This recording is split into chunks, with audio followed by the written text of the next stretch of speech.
Sir जो first मेरा ये क्वेश्चन है वो ये है कि create a system dependent business not a people dependent. कई बार क्या होता है कि मैं भी एक कंपनी रन करता हूँ अपनी, तो जो भी मेरे एम्प्लॉयज़ हैं जो कुछ भी वो करते हैं, कई बार क्या होता है कि सर मैं उनके साथ इन्वॉल्व हो जाता हूँ। तो उस वहाँ से हटकर मुझे अपना ध्यान जो है अपकमिंग प्रोजेक्ट्स पे, जो बड़े बड़े प्रोजेक्ट्स मुझे और लाने अपनी कंपनी के लिए, तो वहाँ पे मैं कैसे काम करूँ कि जो सिस्टम है पूरा का पूरा वो मतलब पीपल डिपेंडेंट सिस्टम नहीं होना चाहिए। एक सिस्टम होना चाहिए कि मुझे हर एक चीज़ अपडेट रहे टाइम टू टाइम। आपका क्या बिजनेस है? किस सर मेरा जो पूरा बिजनेस है वो ई कॉमर्स सर्विस प्रोवाइडर का बिजनेस है। तो वहाँ पर जितने भी ई कॉमर्स कंपनीज़ हैं, अमेज़ॉन, फ्लिपकार्ट, स्नैपडील, वहाँ पे जितने भी प्रोडक्ट्स फोटोशूट्स होते हैं, जितने भी मॉडल्स अपैरल्स आप देखते हो, वो सबका फोटोशूट हमारे यहाँ पे होता है। तो आप मतलब काफ़ी हद तक हमारी लाइन से रिलेटेड हो गए, राइट? कैसे हम पीपल डिपेंडेंट से हट करके systems and processes driven business को बनाएं, क्योंकि अगर आप वो नहीं करेंगे तो आप नेक्स्ट लेवल पे नहीं जा सकते, आप कुछ एक्चुअल में बड़ा नहीं सोच सकते या बड़ा नहीं कर सकते। आपका जो बिजनेस है basically that is less of a product business, more of a service business, right? क्योंकि क्लाइंट्स आपको प्रोडक्ट्स देंगे या आप क्लाइंट्स को एक तरफ से अप्रोच करोगे, फिर उसमें से कुछ हाँ बोलेंगे, कुछ ना बोलेंगे, फिर आप उनके प्रोडक्ट शूट्स करेंगे। तो हर एक चीज़ को step by step break down करके डिफाइन किया जा सकता है कि पहले स्टेप में ये होता है, और फिर उसको असाइन किया जा सकता है कि ये जो सेट ऑफ प्रोसेसेस है ये इस पर्सन की रिस्पॉन्सिबिलिटी है, उसके बाद में इस पर्सन की रिस्पॉन्सिबिलिटी है, उसके बाद में इसकी है, उसके बाद में इसकी है। तो कहीं पर भी कोई गूफअप होता है या कहीं पर भी कुछ गड़बड़ होती है तो आप इमीडिएटली जा करके उस पर्सन को पकड़ सकते हैं। और अगर गलती ऐसी है जो किसी पर्सन ने नहीं करी है, वो फ्लॉ सिस्टम में है, तो आप सिस्टम को चेंज करेंगे। ज़्यादातर क्या होता है, जो एम्प्लॉयज़ होते हैं उनको खुद ही क्लियर नहीं होता कि मुझे एम्प्लॉय से क्या चाहिए, तो एम्प्लॉय बेचारा कितना भी कर दे, अपना 100% भी देते, वो भी कम पड़ जाता है एंड में। क्योंकि एम्प्लॉयर क्या करेगा, उसकी एक कमी को पकड़ करके सारे उसके किए किराए पे पानी फेर देगा। वो तरीका गलत है। एक सही तरीका क्या है काम को करने का, कि आपको पहले कम्युनिकेट करना है कि एग्जैक्टली आपसे क्या एक्सपेक्टेड है, और अगर आप ये जो एक्सपेक्टेड है इससे बेटर करते हो तो that means you are performing very good in this company. अगर जो आपसे एक्सपेक्टेड है आप उतना भी नहीं करते हो, you are not performing good in the company. तो हर एक चीज को स्टेप बाय स्टेप आपने कन्वर्ट कर दिया, राइटिंग में कन्वर्ट कर दिया। अब अगर कोई प्रॉब्लम आती है तो वो जो राइटिंग में आपने सिस्टम्स एंड प्रोसेसेस की एक फाइल बनाई है या जो बुक बनाई है उसमें चेंजेस करने हैं। लोगों को नहीं बोलना है कि तुम्हारी गलती है, तुम्हारा ये है, तुम्हारा वो है। ऐसा एक प्रोसेस बना देना है कि किसी को बोलने की जरूरत ही ना पड़े। जैसे मैंने देखा है यहाँ पे एक बड़ा एक कॉमन एक कल्चर देखा है इंडिया में। यहाँ पे क्या होता है कि जब कोई लेट आता है ऑफिस में, तो जो सीनियर है या जो बॉस है वो आकर के उसको बोलते हैं क्या हो गया, आज लेट क्यों आए, आज फिर लेट आ गए, ये वो। ये बड़ा ही बेवकूफ़ों वाला तरीका है काम को करने का। क्यों? क्योंकि आपको पता है कि अगर सामने वाला लेट आएगा तो why don't you create a process, और फिर जो फ्रीडम है वो एम्प्लॉय को दे दी कि भाई आप महीने में 2 बार इतना लेट आ सकते हो, और तीसरी बार आप इतना लेट आ सकते हो। मानो 2 बार आप 10 मिनट तक लेट आ सकते हो, तीसरी बार आप आधा घंटे तक लेट आ सकते हो, चौथी बार आप 2 घंटे तक लेट आ सकते हो। अगर उससे ज़्यादा आप लेट आते हो तो इतना पैसा आपका कटेगा, जिससे आपको भी प्रॉब्लम ना हो और कंपनी को भी प्रॉब्लम ना हो। It has to be a win win situation, तभी वो कंपनी ग्रो करेगी। राइट। कई बार क्या होता है कि work on your business not in your business. कई बार जो मैंने अभी आपको बताया कि मैं उनके साथ इन्वॉल्व हो जाता हूँ और जो चीज़ें मैं करना चाहता हूँ आगे उसमें नहीं कर पाता हूँ, मैं उसी के अंदर इन्वॉल्व रहता हूँ। तो मैं चाहता हूँ कि बिल्कुल हटकर मैं कुछ सोच सकूँ, उसका जवाब अपने वैसे मेरे को दे ही दिया है सर। इसमें एक और बात आप ध्यान रखिए, एक बहुत बड़ा ट्रैप होता है जहाँ पर जा करके हर एंटरप्रेन्योर फंसता है। मैं भी फंसा हूँ पास्ट में। वो क्या होता है कि हम हर काम को परफेक्शन से करना चाहते हैं। तो अगर फॉर एग्जांपल कोई है जो एक पर्टिकुलर काम को कर रहा है या कर रही है, तो आप क्या चाहेंगे कि वो बिल्कुल परफेक्ट होना चाहिए, उसमें कहीं कोई गलती नहीं होनी चाहिए। जैसे आप खुद करते हैं वैसे ही वो करे, राइट? तो as far as your supervising from a distance is concern, that is okay. But if you are getting involve in their day to day task, then the problem is कि अब वो इनिशिएटिव लेना बंद कर देंगे। जब आप उनके सर पे खड़े हैं तब तो वो काम करेंगे, जब नहीं है तो काम नहीं करेंगे। तो it has to be, again I am saying that, कि वो बेसिकली बिल्कुल क्लियर होना चाहिए कि आज आपसे क्या एक्सपेक्टेड है, इस वीक में आपसे क्या एक्सपेक्टेड है, अगले 1 साल में आपसे क्या एक्सपेक्टेड है।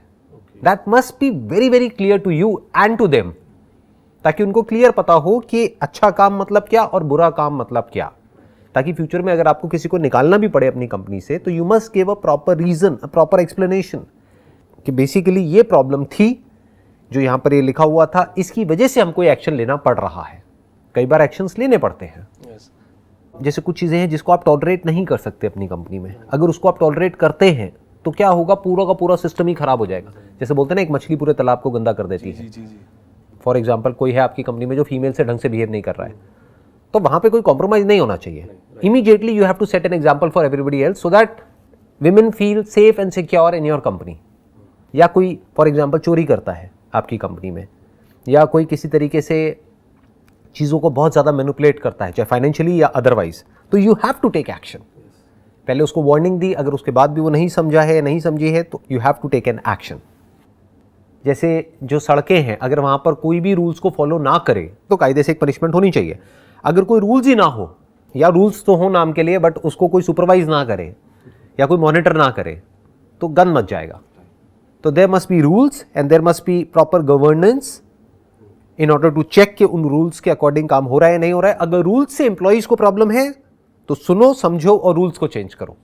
But once they say this is fine, then they have to follow those rules. Sir कई बार क्या होता है कि जैसे कि आप बता रहे हो कि मैं कई बार ये सोचता हूँ कि हम कभी भी बाहर होते हैं, जैसे हम किसी वेकेशन पे चले जाते हैं, कभी हम परेशान होते हैं तो एम्प्लॉयज़ के साथ तो नहीं वो कर सकते, हम कहीं बाहर चले जाते हैं जिससे मूड वगैरह फ्रेश हो जाता है। तो उस केस में क्या हम एचआर या कोई सीनियर्स को वो पावर दे सकते हैं डिसीजंस की, कि बाद में ऐसा ना लगे हमें कि यार अगर मैंने उसको बोला कि अगर आप कोई डिसीजन ले रहे हो तो आप सोच समझ के लेना, अगर मैं बाहर हूँ, मेरा फ़ोन स्विच ऑफ है, तो आप डिसीजन ले लेना। कई बार सिचुएशन ऐसी होती है, कोई क्लाइंट है या कुछ भी है, तो बाद में जब मैं आऊँ और मुझे ऐसा नहीं लगना चाहिए कि यार ये आपने गलत कर लिया, तो उस केस में क्या करना चाहिए? कोई भी डिसीजंस जो भी लेने हैं उसका एक FAQ बनाते चले जाओ। अच्छा, बेसिकली जो भी प्रॉब्लम्स आती है ना एक पर्टिकुलर बिजनेस में, आपका जो बिजनेस है जी, उसमें अगर आप ध्यान से ऑब्जर्व करेंगे तो जो प्रॉब्लम्स होती हैं वो गिनी चुनी 8-10 ही होती है, वही बार बार आ रही होती है। तो अगर आपको बिजनेस करते हुए मानो 5 साल हो गए हैं तो आपको पहले ही पता है कि वो 5-10 प्रॉब्लम्स क्या हैं। अब प्रॉब्लम क्या होती है, हम अपने हाथ में कंट्रोल रखना चाहते हैं। हम चाहते हैं कि कुछ भी हो मेरे से पूछ करके करो, वो होना ही नहीं चाहिए। तभी तो सिस्टम ड्रिवन होगा कि चाहे बड़ा डिसीजन है चाहे छोटा डिसीजन है, अगर ये हुआ तो ये होना है, फिर चाहे मैं हूं चाहे आप हो, तो उससे क्या आपके ऊपर भी प्रेशर नहीं आएगा, बार बार आपको भी नहीं सोचना पड़ेगा। राइट। कि अगर फॉर एग्जांपल कोई क्लाइंट आता है और वो बोलता है कि ये चाहिए मुझे या मैं ये चाहता हूं, तो आपको पहले ही क्लियर होना चाहिए अपने माइंड में कि ये हमें करना है या नहीं करना है, ओके, ये हमारी विजन में फिट होता है नहीं होता है। अगर नहीं होता है तो आपने इमीडिएटली उसको मना कर दिया, उनको आपसे पूछने की जरूरत नहीं है, चाहे कितना भी लॉस हो जाए बिजनेस में। Okay, that you need to define it, वो तो खुद ही डिफाइन करना पड़ेगा, नहीं तो अगर वो बार बार आपसे पूछने लगे तो आप भी पागल हो जाओगे। हम भी पागल हो जाएंगे। और प्लस जो इंप्लॉइज हैं वो कंफ्यूज हो जाएंगे, वो कहेंगे कभी ये बोलते हैं कभी वो बोलते हैं, चक्कर क्या है, अब हम क्या करें। तो वो क्या करेंगे, वो अपना दिमाग लगाना बंद कर देंगे। दूसरा, उनका आपके ऊपर ट्रस्ट कम हो जाएगा क्योंकि वो कहेंगे कि यार ये अपनी बात के पक्के नहीं है, ये बार बार बात को चेंज करते हैं। कभी तो कहते हैं ये नहीं करना है, फिर खुद ही हाँ बोल देते हैं। जब बड़ा ऑर्डर आ जाता है, यानी लालच ज्यादा है तो हाँ, और अगर लालच कम है तो ना, ये क्या बात हुई, right? That has to be very clear whether it is aligned with the values of your company or it is not. If it is not, it has to be a no. For example, हमारी company में जैसे आप basically क्या करते हो, आप customise shoots करते हो। हमारी कंपनी में हम कस्टमाइज नहीं करते हैं। तो अगर कोई क्लाइंट हमारे पास में आएगा और वो कहेगा कि भाई हमारा बजट है 20 लाख रुपए का, 50 लाख रुपए का, 1 करोड़ रुपए का, लेकिन आप ये कस्टमाइज शूट कर दो, तो अब चाहे वो मेरे से पूछे चाहे हमारी कंपनी के किसी और एम्प्लॉय से पूछे, चाहे वो जूनियर है चाहे सीनियर है, ना है तो ना है, ये क्लियर है, तो कोई कंफ्यूजन ही नहीं है, उनको मेरे से पूछने की जरूरत ही नहीं है, ये राइटिंग में उनके पास में है। सर मैं ये पूछना चाहता हूँ कि अगर अब जैसे कि मैं अपना दूसरा एक बिजनेस स्टार्ट करना चाहता हूँ, जैसे कि मैं अपनी एक नई फर्म स्टार्ट करना चाहता हूँ, या वो इसी काम से रिलेटेड हो या वो कोई रेस्टोरेंट हो या कोई अदर स्टूडियो हो, तो मैं अपने टाइम को मैनेज कैसे करूँ उस केस में? टाइम को मैनेज करने का जो तरीका होता है ना, वो ये है कि आपको और लोग चाहिए जो आपसे बेटर हो उस काम को करने में। एक्चुअल में एंटरप्रेन्योरशिप का मतलब ही यही है। You need to create a team which is much better than you. You need to empower people in such a way कि वो बेसिकली एक छोटे से एस्पेक्ट में स्पेशलाइज्ड हो जाए और वो आपसे लाख गुना बेटर हो जाए। और उन सबको मिला करके जो बनेगा ना, वो आप सपने में भी ना सोच सके करने का, तब आप कह सकते हो कि अब आप एक अच्छा बिजनेस कर रहे हो। Real entrepreneurship means to find people who are passionate about doing something और फिर उनको हैंड ओवर कर देना, और सिर्फ दूर से एक नजर रखना, यानी कि एक रिपोर्टिंग सिस्टम रखना कि हमें पता हो कि जो हमारी विजन है वो उनके एक्शन से अलाइंड है या नहीं है, और पूरी तरह से कंट्रोल उनके हाथ में दे देना। फॉर एग्जाम्पल, अभी आप एक बिजनेस कर रहे हैं, अब आपने एक और बिजनेस किया, तो उस बिजनेस के कोई और हेड है। हो सकता है आपकी एग्जिस्टिंग टीम में से आपको किसी के अंदर वो क्वालिटीज नजर आ रही हो, या वो पर्सन उस बिजनेस को हेड करना चाहता है। जैसे अभी आपने कहा कि हम फोटोग्राफी का कर रहे हैं, अब साथ में हम रेस्टोरेंट ओपन करना चाहते हैं, तो हो सकता है आपकी इसी टीम में से आपको एक पर्सन नजर आए जो बहुत ही सिंसियर है काम को लेकर के, और आप उसको बुला करके उससे पूछते हो कि भाई देखो ऐसा मैं कुछ सोच रहा हूँ, do you want to head that department of our company.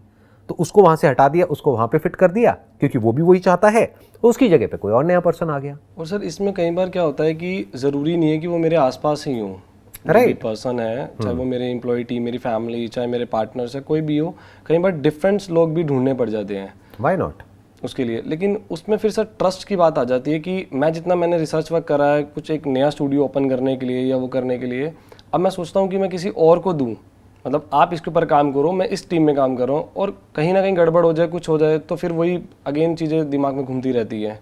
इसीलिए मैंने कहा ना कि बेसिकली आप किसी नए को पूरी तरह से हैंडओवर नहीं कर सकते, पुराने के किसी ना किसी तरीके से उसमें इन्वॉल्वमेंट होनी ज़रूरी है, क्योंकि उसको पता है कि आपकी विजन क्या है। जो इंसान आपके साथ में पिछले 5 साल से है, तो आपको एग्जैक्टली पता है कि वो इंसान क्या है at the level of their actions, not what they are saying during the interview. क्योंकि आप किसी नए से मिलोगे इंटरव्यू में तो सब कुछ अच्छा ही बोलेंगे, उनसे पूछो what are your strengths and weaknesses, तो वो अपनी वीकनेस को भी ऐसे बताएंगे जैसे कि उनकी बहुत बड़ी स्ट्रेंथ है। My weakness is that I am a workaholic, that I am a perfectionist. अच्छा, ये वीकनेस है।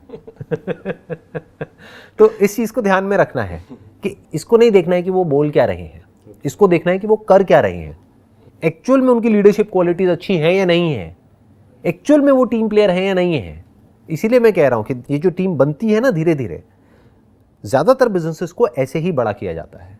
अगर वहां पे एक नया सीईओ भी अपॉइंट किया जाता है किसी दूसरे बिजनेस में, तो पुराने में से किसी ना किसी पर्सन को उसको असिस्ट करने के लिए वहां पर भेजा जाता है, so that you know what exactly is going on in that business on a day to day basis. नहीं तो आपको पता कैसे लगेगा? कोई नया आदमी आया तो वो तो आपको कुछ पता ही नहीं है, उसकी और आपकी विजन तो अलाइंड ही नहीं है, वो अलाइन होने में ही 6 महीने साल लग जाएंगे। And there is a strong possibility कि हो सकता है वो बंदा, जैसे 3 महीने का प्रोबेशन पीरियड होता है, तो या तो वो खुद छोड़ के चला जाएगा या फिर आपको ही उसको बोलना पड़ेगा कि नहीं हमारी विजन अलाइन नहीं हो रही, तो अब आप जाइए। तो अगर वो जाइए तो और कौन है वहां पर संभालने के लिए? राइट। तो that's what I am saying, that you need to build a core team of people which is like a family.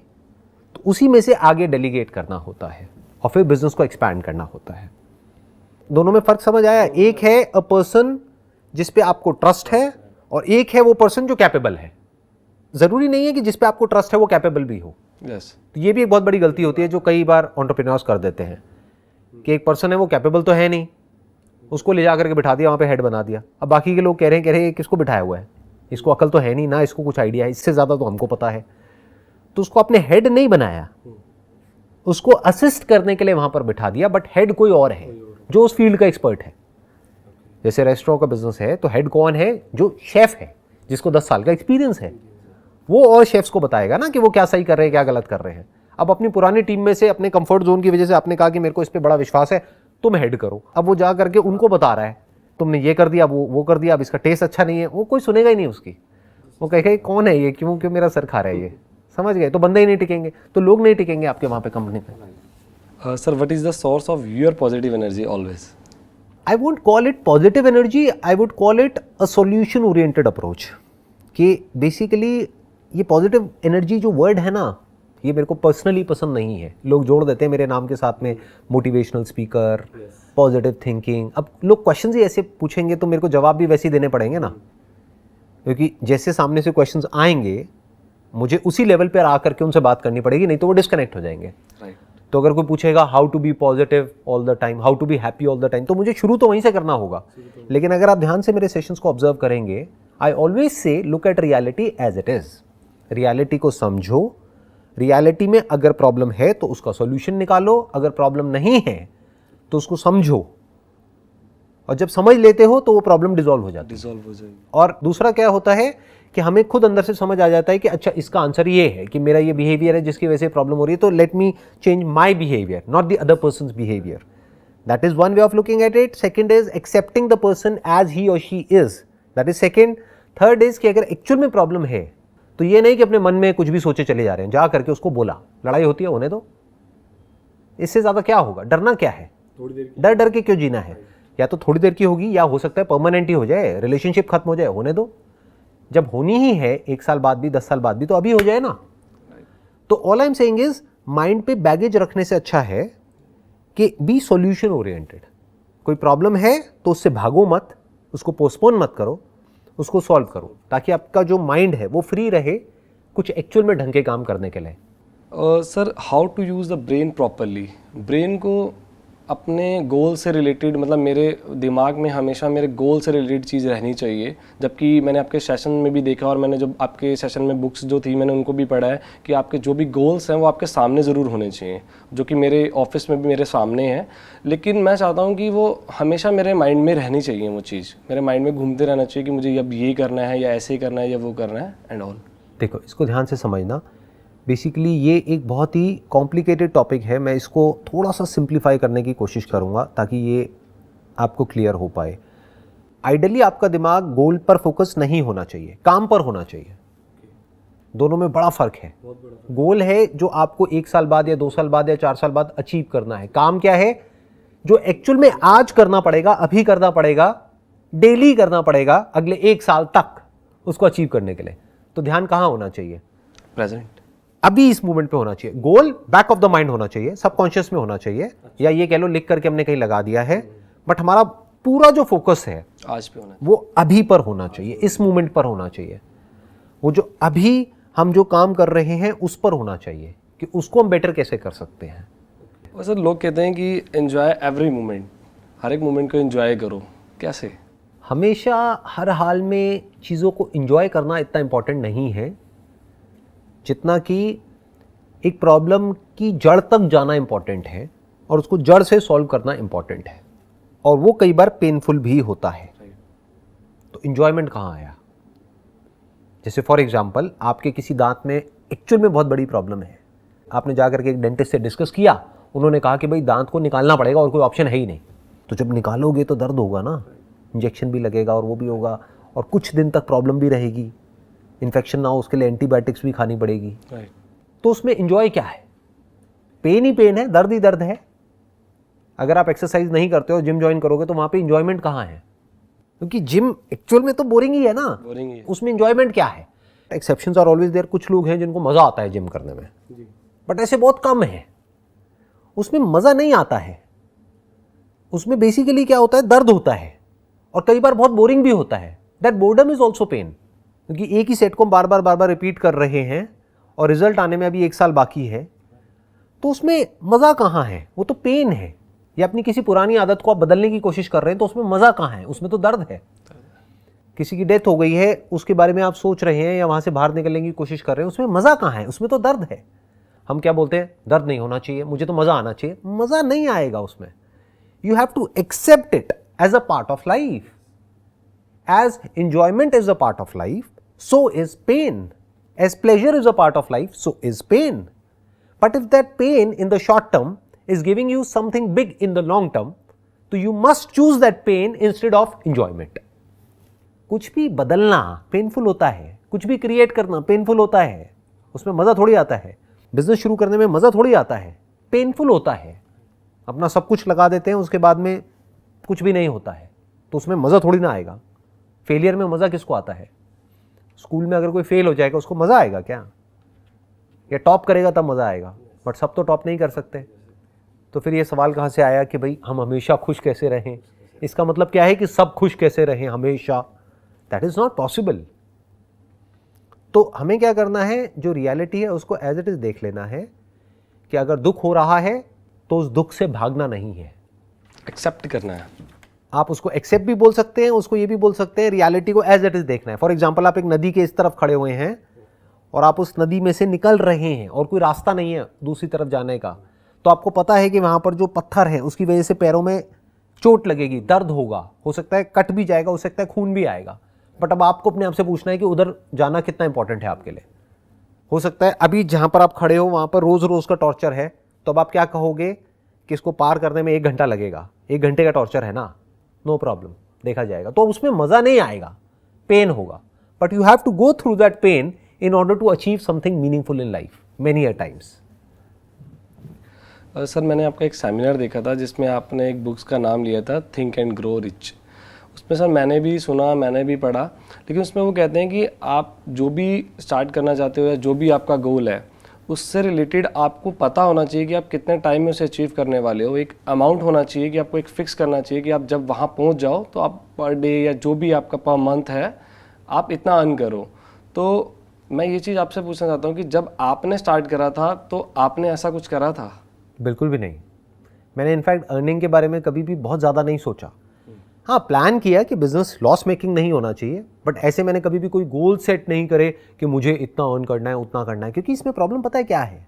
फंस जाएंगे। आप कितना भी सोच लो, अगर एक्चुअल में आपका ध्यान काम पर होगा ना और आप कुछ एक्स्ट्रा ऑर्डिनरी करोगे तो जो आप कमाओगे वो उससे बहुत ज़्यादा होगा जितना आप सोच रहे हो। राइट। ये बात बहुत लोगों के लिए डाइजेस्ट करना बड़ा मुश्किल है, बट अगर मैं अपना एग्जांपल दूं तो जहां तक भी मैंने सोचा था, मैं एक टाइम पे ये सोचता था कि अगर इतना हो गया तो बहुत है, मैं तो फिर उसके बाद में ना बस मज़े आ जाएंगे, ये हो जाएगा वो हो जाएगा। तो जितना भी सोचता था उससे आज बहुत आगे हूँ। तो अच्छा क्या हुआ कि मैंने फालतू की चीज़ें सोची ही नहीं, इसलिए इतना आगे हूँ। अगर मैं यही सोचता रहता कि मुझे यहाँ तक जाना है वहाँ तक जाना है तो मेरी सोच एक लेवल पर जा करके रुक जाती। अभी मेरे माइंड में ना कुछ नंबर्स आ रहे हैं कि अगर मैं यहाँ तक सोचता था तो मैं मैक्सिमम यहाँ तक जा करके रुक जाता, लेकिन ये सारे बैरियर्स तोड़ करके आज मैं कहीं और ही हूँ। क्यों? क्योंकि मैंने कभी इसके बारे में सोचा ही नहीं कि क्या होगा, कितना होगा। बस इशारे में ये बोल सकता हूँ जितना भी सोचा था उससे बहुत बड़ा मैं ऑलरेडी अचीव कर चुका हूँ। सर आपके पास हर एक प्रॉब्लम का सोल्यूशन है। अब जैसे कि मैं आया हूँ और भी लोग Q&A में आते हैं, आपके पास सबके जवाब हैं, तो वो कैसे सर? उसके पीछे एक रीज़न है ना कि जो भी आप मेरे से अभी क्वेश्चंस पूछ रहे हो वो सारे एंटरप्रेन्योरशिप से रिलेटेड है। अगर आप मेरे से कोई ऐसे क्वेश्चंस पूछते जो मेरी लाइन से रिलेटेड नहीं है तो मैं बोल देता मेरे पास में जवाब नहीं है। अगर आप आ करके मेरे से अभी पूछते कि भाई ये एंट्रेंस है उसको मुझे क्रैक करना है, मैं कैसे करूँ, तो मैं कहूँगा मुझे नहीं पता। जा करके अपने प्रोफेसर से पूछो, अपने टीचर से पूछो, या ऐसे किसी इंसान से पूछो जिसने वो क्रैक कर लिया है। आप मेरे से अभी एंटरप्रेन्योरशिप के बारे में पूछ रहे हो, मुझे पता है। माइंड के बारे में पूछोगे, पता है। क्यों? क्योंकि माइंड तो है ना मेरे पास में, एंटरप्रेन्योरशिप मैंने करी है तो मुझे एक्सपीरियंस है प्रैक्टिकल। रिलेशनशिप के बारे में पूछोगे, मुझे पता है, I been in a relationship. तो अगर आप किसी ऐसी चीज़ के बारे में पूछोगे जिससे रिलेटेड मेरे पास में फर्स्ट हैंड एक्सपीरियंस है, तब तो मैं बोलूँगा आपको कि मेरे पास में उसका आंसर है। बट अगर आप मेरे से कोई ऐसा क्वेश्चन पूछोगे जिसकी मेरे पास में हो सकता है थ्योरेटिकल नॉलेज तो है बट कंप्लीट नॉलेज नहीं है, तो मैं इमीडिएटली वहाँ पे बोल दूंगा आपको कि मेरे पास में इसका आंसर नहीं है। सर मैं आपकी डेली रात को अफर्मेशंस, जो सुबह मॉर्निंग की अफर्मेशंस होती हैं, वो सुनता हूँ, जबकि वो आपने कहा था, मैंने आपके सेमिनार में सुना था, वो आपने अपने लिए रिकॉर्ड करी थी। लेकिन वो भी मैं सुबह की भी मॉर्निंग में सुनता हूँ और शाम की भी मॉर्निंग में सुनता हूँ। ये लास्ट है, शाम की मॉर्निंग में सुनते हो? सॉरी। जो सुबह की है वो मैं मॉर्निंग में सुनता हूँ और जो रात की आपकी 7 मिनट कुछ सेकंड्स की है वो मैं रात को सोने से पहले मेडिटेशन के बाद वो सुनता हूँ। तो उसमें कुछ एक लाइनें हैं, बस लास्ट इसको फिनिश करता हूँ। प्लीज़। आज का ये दिन मेरी आने वाली ज़िंदगी का पहला दिन है और मुझे पूरा यकीन है कि ये दिन मेरी ज़िंदगी के सबसे अच्छे दिनों में से एक होने वाला है। आज मैं बहुत खुश हूँ क्योंकि मुझे पूरा विश्वास है कि आज मैं कुछ ना कुछ ज़रूर ऐसा देखूंगा, ऐसा सुनूंगा, ऐसा महसूस करूंगा जो आज से पहले मैंने कभी नहीं किया होगा। और मेरा भी मानना यह है कि जो कुछ भी होता है वो सब अच्छे के लिए होता है।